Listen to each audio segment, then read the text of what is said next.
Viral ngayon sa social media ang isang overseas Filipino worker nilalang si Marjorie Garcia, 32 years old, tubo ng Dagupan, Pangasinan, OFW kasambahay sa Dammam, Saudi Arabia, ang di umano'y brutal na pinatay ng di pa nakilalang sospek sa di malamang dahilan. Ayon sa pamilya ng Yumao, palagi umano nila nakakausap si Marjorie dahil lagi daw itong tumatawag para makita at makausap ang mga anak nito sa Pilipinas through video call. Pero nagtaka na lang ang pamilya dahil bigla na lang hindi nagparamdam si Marjorie sa kanila, kaya't tinawagan nila ito, ngunit di na ito makontak. Una, akala ng pamilya na baka nasira lang siguro ang cellphone ni Marjorie kaya siguro hindi ito nakatawag. Pero lumipas na lamang ang ilang araw, wala pa rin silang natanggap na tawag kay Marjorie. Hindi pa rin ito nagparamdam sa pamilya, ni chat ay wala. At hindi pa rin matawagan ng pamilya ang cellphone number ni Marjorie sa Dammam. Hanggang sa lumipas na lamang ang 2 linggo, wala pa rin silang balita kay Marjorie. Anya pa sa pamilya ng Yumao, naisa na nilang puntahan ang agency ni Marjorie dito sa Pilipinas para i-report ang biglaang pagkaputol ng komunikasyon, ngunit di nila alam kung ano ang pangalan ng agency nito sa Pilipinas. Kaya't nagbabaka sakali na lang ang pamilya na baka may nakakita o nakapansin kay Marjorie sa Dammam, Saudi Arabia, kaya't nagpost ang pamilya sa Facebook. Nanawagan na sana'y i-PM sila kung sino man ang nakakakilala o nakakita kay Marjorie Garcia.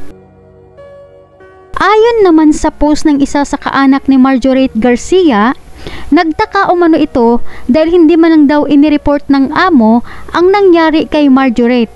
Anya sa kaanak, September 15 na putol ang komunikasyon nila kay Marjorie. Nalaman nilang patay na nito lang September 27, 2023 na ayon sa kaanak, kung hindi pa nila ito hinanap, hindi umano nila malaman na patay na pala si Marjorie.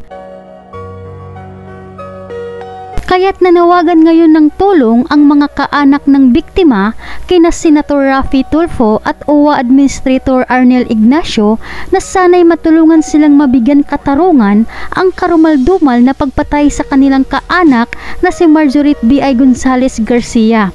Dahil ayon sa kapatid, hindi na nila alam kung alin ang totoo dahil sa napakarami umanong nagkalat sa social media na pinatay daw ang kanyang kapatid ng isang Kenyan at meron pang nagkalat na pinatay daw si Marjorie ng isang Ethiopian at may nagkalat pa na pinatay daw ito ng Aprikana. Kaya litong-lito na ang pamilya ngayon dahil sa mga balita na inilabas sa publiko ng ilang mga OFWs na kalat ngayon sa social media. Kaya hindi alam ng pamilya kung sino ba talaga ang totoong suspect. Kaya't labis na nagsusumamo ang pamilya ng biktima na sana'y tulungan silang maimbestigahan ng mabuti ang krimen na nangyari kay Marjorie para malaman nila kung sino ba talaga ang totoong salarin sa pagkamatay ni Marjorie.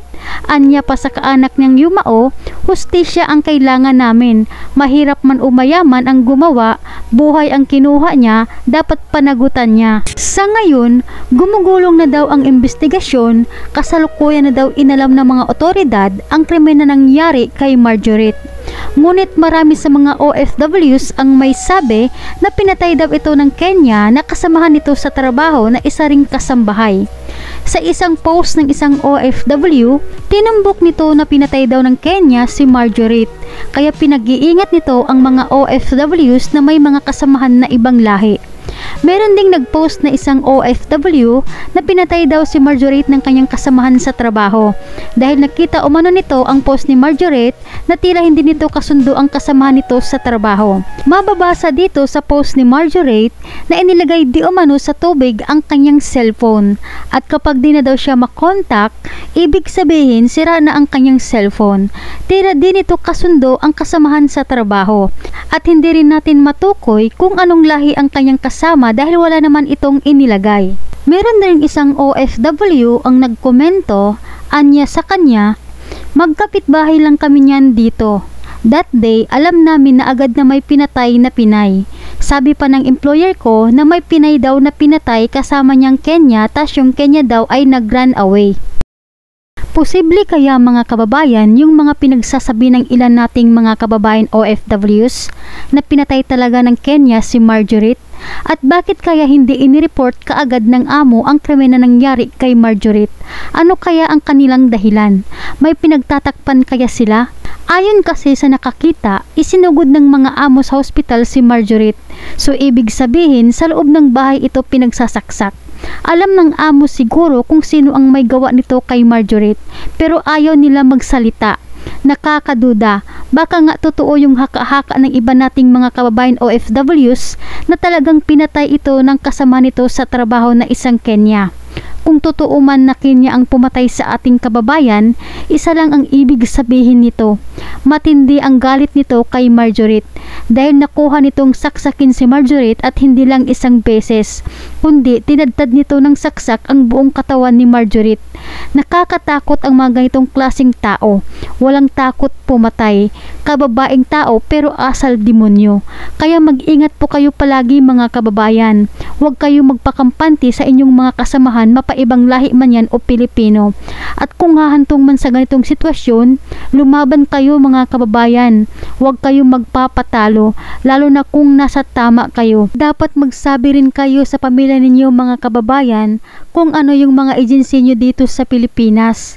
At magbigay rin kayo ng mga numero na pwede tawagan ng inyong pamilya sakaling magkaproblema kayo dyan sa abroad para makareport kaagad sila dito sa Pilipinas.